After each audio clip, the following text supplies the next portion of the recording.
Hola, hola estudiantes de la red educacional Los Conquistadores. Una vez más nos encontramos en una cápsula grabada. Les quiero dar la más cordial bienvenida, ¿cierto?, a esta nueva clase de Historia, Geografía y Ciencias Sociales. En una semana, ¿cierto?, importantísima para la historia de nuestro país, para la historia de nuestra república, porque, ¿cierto?, en este día sábado vamos a celebrar un año más de la primera Junta Nacional de Gobierno.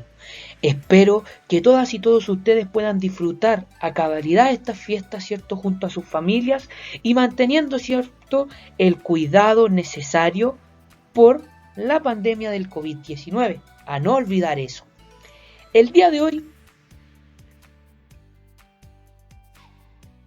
queridas y queridos estudiantes, vamos a trabajar una nueva clase de referente al contenido de la ilustración.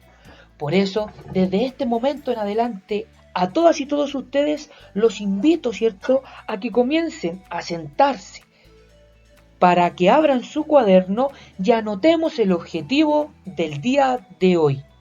El objetivo para esta clase de Historia, Geografía y Ciencias Sociales habla, ¿cierto?, precisamente de analizar las variantes que trae consigo el pensamiento ilustrado. ¿Qué quiere decir esto, estudiantes?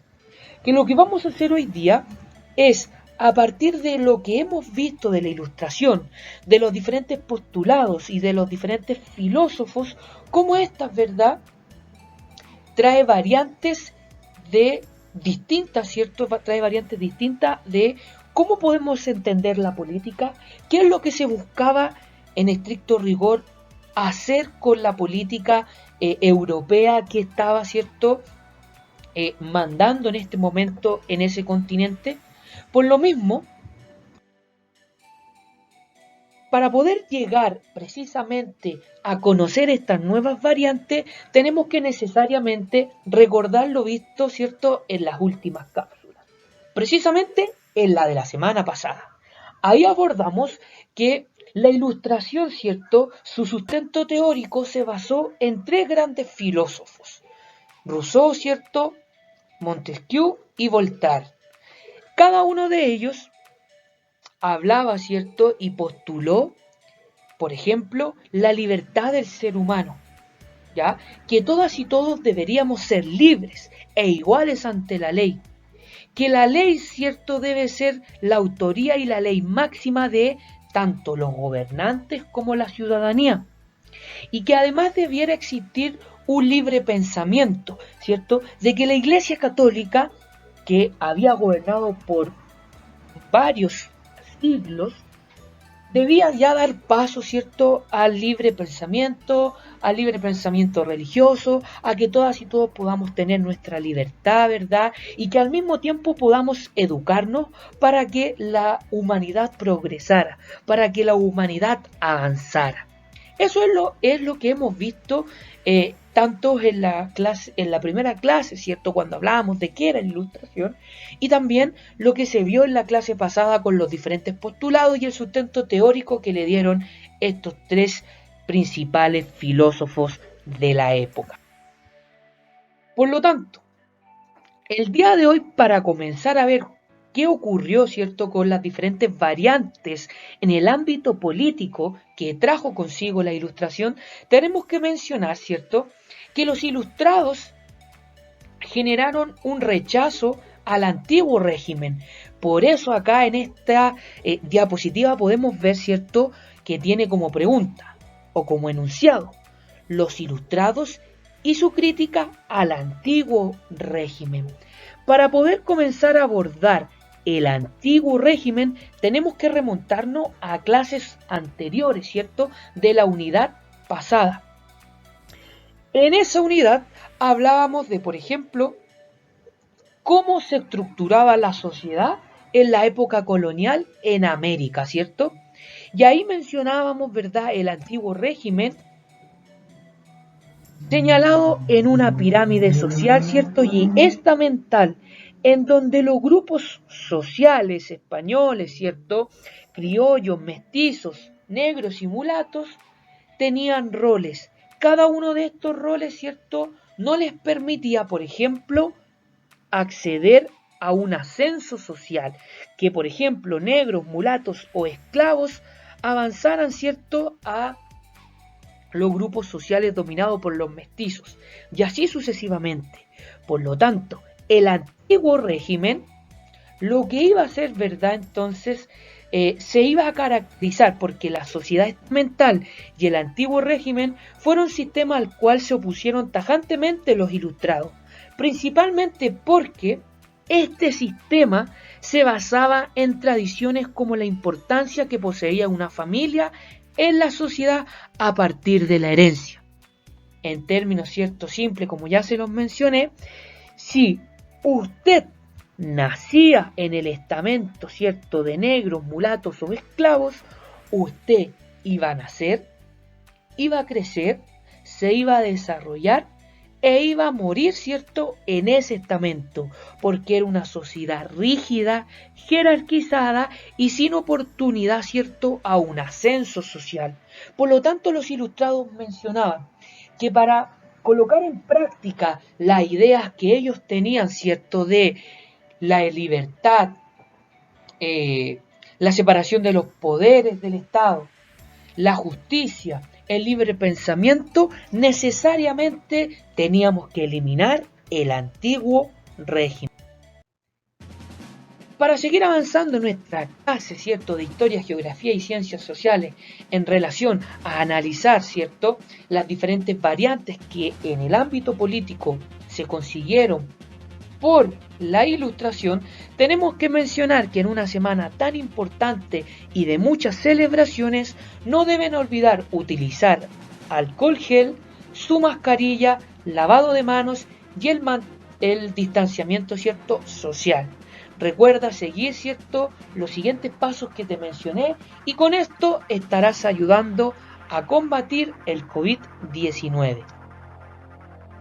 Siguiendo con lo que nos convoca el día de hoy, ¿cierto? Vamos a ver entonces y analizar cuál es el cambio del pensamiento político que tanto, ¿cierto?, los filósofos como Montesquieu, ¿verdad?, o Rousseau nos mencionaban en los postulados de la semana pasada. Tenemos que mencionar que los ilustrados criticaban, ¿cierto?, la superstición, la ignorancia y el poder de la Iglesia Católica, la nobleza y sus privilegios, la esclavitud y la servidumbre. Todos estos elementos, todo este conjunto de elementos eran parte del antiguo régimen que querían, ¿cierto?, eliminar los ilustrados. Por lo tanto, el cambio de pensamiento político necesariamente tenía que ir contrario a lo que les acabo de leer, contrario a la nobleza, contrario a los privilegios que tenían los grupos dominantes, contrario a la existencia de la esclavitud, contrario, ¿cierto?, a la ignorancia de la gran cantidad de población que habitaba Europa o América en este momento, contrario, ¿cierto?, al poder rígido y jerarquizado que establecía la Iglesia Católica. Como se lo había mencionado anteriormente, entonces, eliminar este antiguo régimen. Por lo tanto, ¿cierto, queridas y queridos estudiantes de octavo básico de la red educacional Los Conquistadores? El cambio del pensamiento político que se tenía que llevar a cabo, ¿cierto?, con esta nueva variante que traía consigo la Ilustración, debía hacerse de la siguiente manera. La sociedad la ideaba de acuerdo a los cánones de la razón. ¿Qué quiere decir con los cánones de la razón? Ahora, todas y todos tenían la posibilidad, ¿cierto?, de pensar libremente, de imaginar, de dar tu opinión, de pensar cosas distintas, ¿cierto?, de pensar cosas diferentes a lo que quizás la Iglesia Católica había establecido por largos siglos ¿verdad?, en el dominio europeo. Por lo mismo, ¿cierto?, los hombres debían ser iguales ante la ley. Ahora, lo que establecían los filósofos ilustrados en su base teórica, ¿verdad?, que para que existiera un cambio en el pensamiento político y eliminar el antiguo régimen, tenía que existir un equilibrio ante la ley.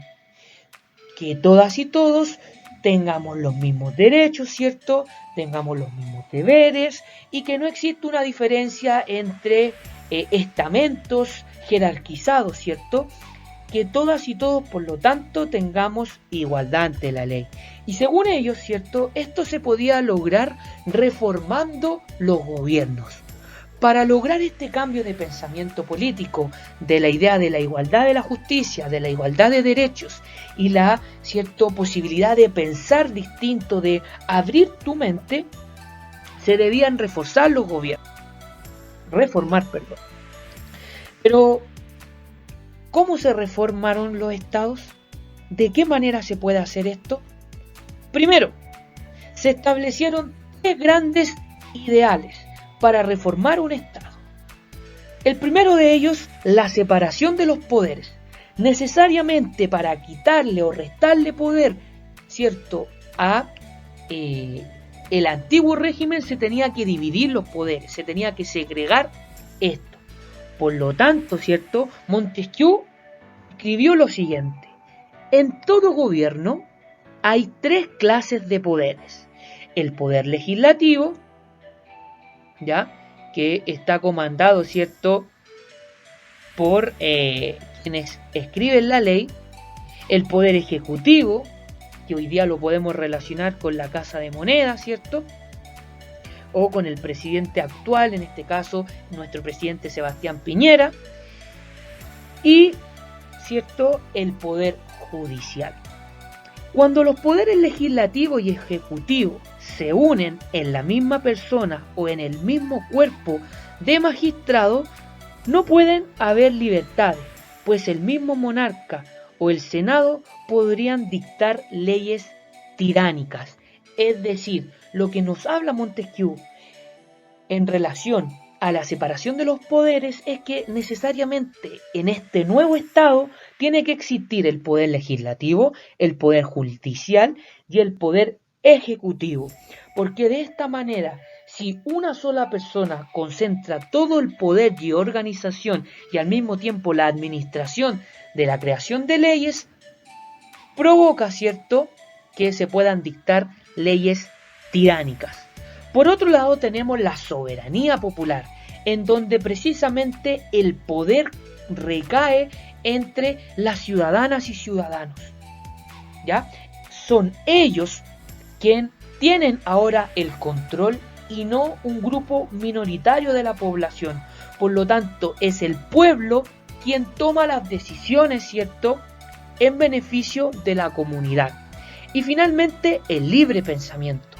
Libre pensamiento como la posibilidad de abrir tu mente y, ¿cierto?, de pensar cosas contrarias a lo cual el antiguo régimen te hacía, ¿cierto?, y te establecía de lo que tú tenías que pensar y opinar. Dicho eso, entonces, queridas y queridos estudiantes de la red educacional Los Conquistadores, hemos llegado al final de la clase. Para poder evaluar tus conocimientos, comienza la sección Manos a la obra. En ella te invito a que puedas ir al libro de clases, específicamente en la página 129, y contestar la pregunta, ¿cierto?, número 2, en donde a partir de las fuentes e información dadas en la página 128, responder la siguiente pregunta: ¿cómo se relaciona la soberanía popular en las ideas de libre pensamiento y división de los poderes del Estado y contrato social? Debes leer todas las fuentes entregadas en la página 128 para poder responder esta pregunta. Si tienes dudas, si tienes consulta, no olvides enviarles un correo a través de la plataforma Google Classroom a tu profesora o a tu profesor correspondiente. Para la próxima clase hablaremos de la secularización de la vida política, social y cultural. Hasta luego y que estén muy bien.